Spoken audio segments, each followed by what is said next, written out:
سلامونه او نیکی هیله دوستانو خدای دې وکړي چې روغ او جوړ وئ. دوستانو غواړم چې په دې ویډیو کې زه تاسو ته د صرافۍ سیستم چې په ایکسل کې ما جوړ کړی دی مختصر شانته زه تاسو ته وښیم ترڅو کومه ډیمو چې تاسو ترلاسه کړئ هغه وکاروئ، د هغې نه ګټه واخلئ او دغه سیستم په اړه باندې مکمل اطمینان حاصل کړئ.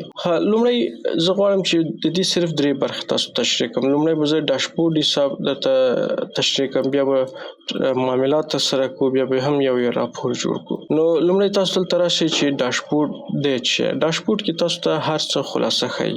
زه خپله ډېر نه تشریح کوم، تاسو صرف دغه عنوانو ته وګورئ.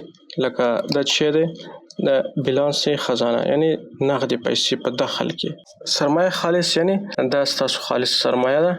جمله سرمایه یعنی دا هغه پیسې دي که ستا دي که د صرافانو در سره ایښي دي که مشتریانو در سره ایښي دي، دا ټول هغه سرمایه ده. په صرافانو د پیسې او دلته هم په مشتریانو ستا پیسې او دا جمله پیسې دي. بیا دلته چې دي یعنی جمله په دوی باندې پیسې. طلب صرافان چې د صرافانو پر تا باندې څونه اوښتي دي یعنی تا سره ایښي دي یا تا سره حساب شته. طلب د مشتریانو د مشتریانو پیسې څونه تا سره ایښي دي. دا د مصارف، معاشونه، ډوډۍ، هر څه دلته دي. د خالص یعنی خالصه ګټه ده. نو دا کوم داسې سخت اعمار نه دي، دا ډېر مهم دي او تاسو باید دا ولرئ په سیستم کې. دلته هم دلته لیکلي دي بیلانس صرافان او مشتریان. دلته وګوره د هر چا نوم دی او کرنسي ده، څونه طلب کړی، څونه ګرفت کړی او څونه بیلانس دی اخري. ډېر ښه اسانه ساده. دلته کرنسي اوس افغانۍ ده، که غواړئ چې کرنسي ډالرو کې وګورئ دلته ډالر کا دا دی.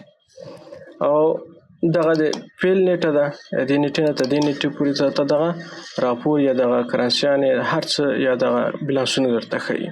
سیستم کې کولی شي دا نوم بدل کې چینج که خپل صرافۍ باندې نوم ورکړه. خو اوس به موږ راشو یو څو معاملات به ترسره کړو او وګورو چې دا سیستم یو بل سره څومره هماهنګي لري، څومره د حسابونه موږ ته ښیي، بیلانس کې تغییر راځي او حواله موږ ثبتوو، کمیشن دا څنګه ټول حسابیږي او که نه. نو لومړی زه راځم دلته به زه افغانۍ کم. اوس دا تاسو په خپل ذهن کې وساتئ. د سره طلب دی یا د بیلانس چې دی 1,20,000 او د 50,000. موږ به د صرافي احمدي یو سره یو معامله ترسره کړو. راځم ترانزیکشن برخې ته. دلته دا به پاک کړم.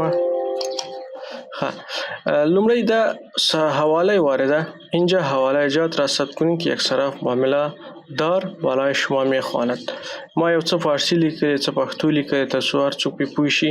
یعنی دلته هغه معاملې موږ ثبتوو چې یو صراف یې پر تا باندې وایي، یا د وټساپ د لارې درته وایي یا یو طریقې نه تا ته وایي چې دغه کس ته دغه پیسې ورکړه. نو هغه ته هغه ځان سره ثبتوي. یعنې دا ډول حوالې چې دي لومړی تاسو څه کوئ، هغه یې ځان سره ثبتوئ. بیا چې هغه کس راشي ګرینده هغې ته بیا تسلیموئ.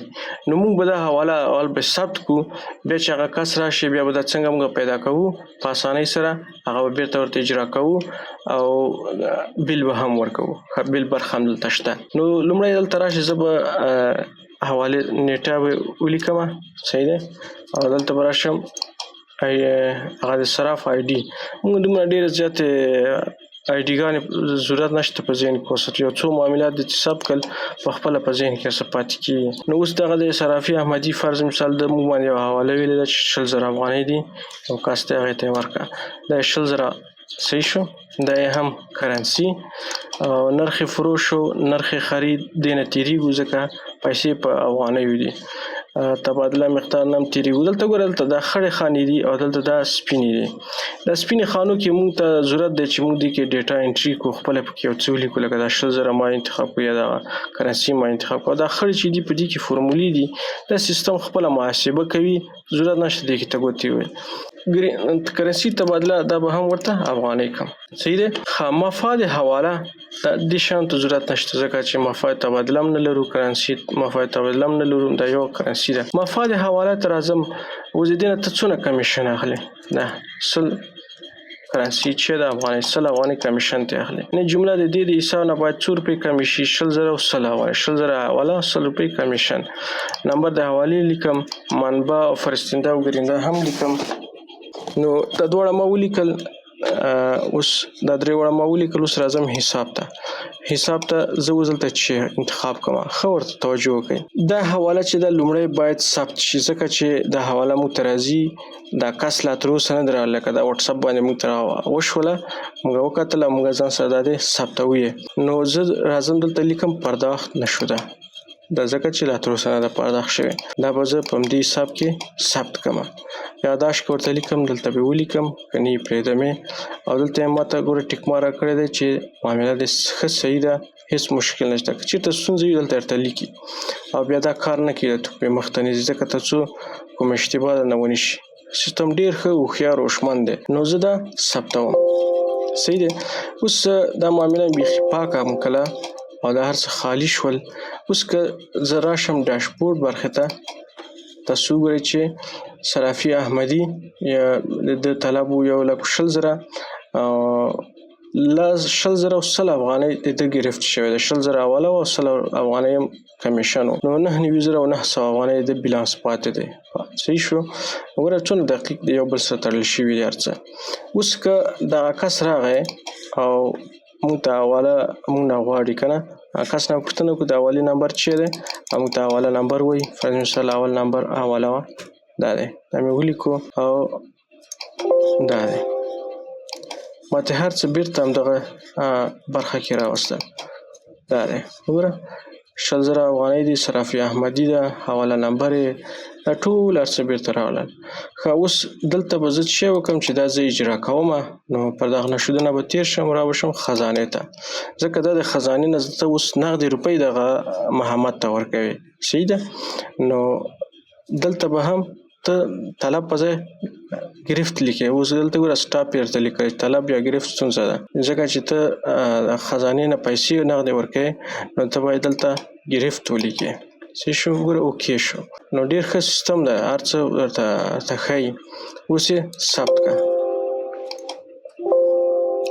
صحیح شو. نو دا هر څه ثبت شول. زه راځم دلته دا مې اجرا کړله. صحیح شو. ها اوس که زه بیل ورکوم، بیرته راځم دې خوا، دلته بیل برخه ده، یعنې دلته بیل برخه ده. دلته د حوالې نمبر ولیکل، تیار لیکل شوی دی، که نه وي لیکل شوی داسې 0 ته به راشي، یوازې دلته به حواله نمبر ولیکي. هر څه یې خپله راځي. احمد نه محمد ته، مبلغ د 1,000 کرنسي چې ده افغانۍ ده، دلته خپله په حروف ورته لیکي 1,000 افغانۍ. دا فورمول چې دی یوازې ما سره دی، نه پاکستان کې چا څه شته. دا اول ځل دپاره پښتو دپاره ما جوړ کړی دی چې حروف عادت درته په حروف ښیي، پښتو حروفو. پوه شوې. ما په دې باندې ویډیوګانې هم جوړ کړي دي او دا فورمول ما بعض خلکو شریک کړی هم دی. په دې کې بیا ما وروسته نور تغیرات هم راوستل، څه ستونزې وې مې ټولې پاکې کړې او دا جینیر ورژن زه اوس کاروم. نو دا تاریخ او هر څه شته دي، ته کولی شې دا سیف کې. دا به تاسو سره په کمپیوټر کې د PDF په شکل باندې سیو وي. صحیح شو. که غواړې ویې ګورې، دلته یس وه، دا درته ښیي PDF شکل کې. او که اوس یې پرنټ کوې نو دا دې پرنټ یې کړه. صحیح شو. پرنټ انوایس دا په خپله همغه شانته پرنټ کوي هم. نو ډېر ښه اسانه او چټک سیستم دی. درېیمه برخه یې راپور ده. ښه نو راځم راپور ته. راپور کې دلته همغه نمبر ولیکه، نهم صرافي حساب انتخاب کړه. دلته زه نهم وګوره صرافي اسم چې د اسم حساب صرافي احمدي، د دغه تاریخ نه تر دغه تاریخ، دا همیشه اپډیټ ساتئ. دا نیټې چې دي د دې همدغه نیټه د دې چې ده. ښه نو د دې نیټې نه تر دې نیټې پورې دا شته. دلته طلب دونه دی، ګرفت دونه دی، بیلانس دونه پاتې دی. په دې نیټه باندې 1,000 افغانۍ د حواله شوي دي او دلته کې د روزنامچې معاملات وي هغه هم شته دي، خو دا موږ مخکې ثبت کړي وو، نو اوس ویډیو کې مې نه دي ښودلي. سینډ بیلانس هم دلته شته چې دی باندې کلیک کې دی وټس اپ ته ورته لیږي ښه په اسانۍ سره. دا دی اوس اوپن وټس اپ وه، دا خپله ورته ورځي. نو دا یو ډېر ښه چټک ارزانه سیستم دی او تاسو کولی شئ دې نه ګټه واخلئ. که بیا هم چېرته ستونزه لرئ، کوم ځای کې نه پوهېږئ، نو حتما ما سره ووایئ، انشاءالله ستونزه به هم حل شي. نورې برخې هم پکې شته دي، هغه ما تاسو ته ونه ښودلې ځکه چې بیا به تاسو فکر وکړئ چې دا ډېر سخت دی او زه پرې پوهېږم نه. نو دلته حوالې صادره هم شته ده. ښه د اسعارو تبادله هم شته چې یوازې صرافۍ برخې دي. او دلته یې روزنامچه هم شته. ډېر خلک بیا دغه برخه ډېره کاروي. ما چې ډېرو خلکو ته ورکړې دا برخه ډېره کاروي او د دې برخې ځانګړی کورس هم شته او بل سیستم هم شته چې دا یوازې همدا برخه ده پکې. بیا هم که چېرته پوښتنې لرئ راسره حتما شریک کړئ. ښې چارې.